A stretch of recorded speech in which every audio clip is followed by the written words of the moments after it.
A fan goes to a baseball game and gets blasted with one of those guns. We've seen them. They shoot out T-shirts. This is a picture of his eye. The guy was severely injured. He was knocked unconscious. He was concussed, and as you can tell by that picture, he has some retinal damage to his right eye. I smell a lawsuit, so we're bringing in our legal expert, Stephanie Haney. Good afternoon to you. Hey, Steph. Hi, Jay. Hi, Holly. Thanks for bringing me here today. So there's really two questions here. First, is this the kind of accident that you would expect might happen at a baseball stadium, or that you've been told might happen? And then the second question is there anything special about the way this accident happened? Right. So when we talk about the first question, we're talking about assumption of risk. And what that means is if you do something dangerous that you know is dangerous, we sort of voluntarily assume that we might be injured.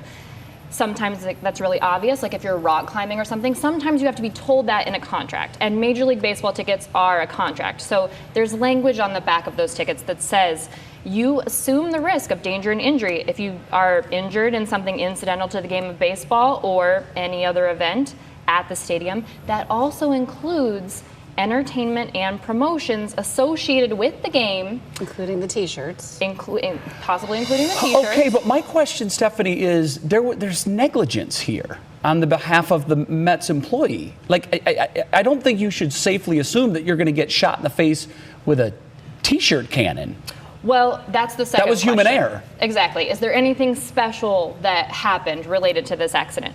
So when we think of that question, we have to look at exactly how it happened. Now, according to the lawsuit, the person who was operating this gun picked it up to fire it and then dropped it because there might have been some kind of issue with the gun, and then it fired while it was pointed directly at the front row where Alex Swanson was standing. And he was in the front row.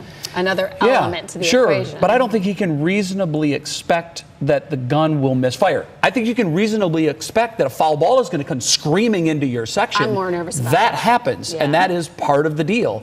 But the T-shirt thing, I wouldn't reasonably expect because I'm in the front row, I can get nailed in the face with a T-shirt gun. Well, there's two factors to consider here. One, was there something wrong with the gun? Should the Mets have known that, or could they have known that?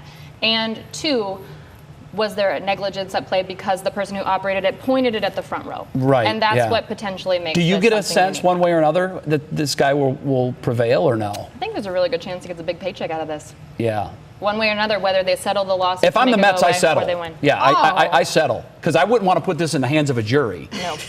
I definitely would not. If you don't settle, your fan base is. Yeah. I mean, baseball has a whole nother can of worms open with the baseball streaming into the stands. Oh, right. Let's see if they can take care of this. Okay.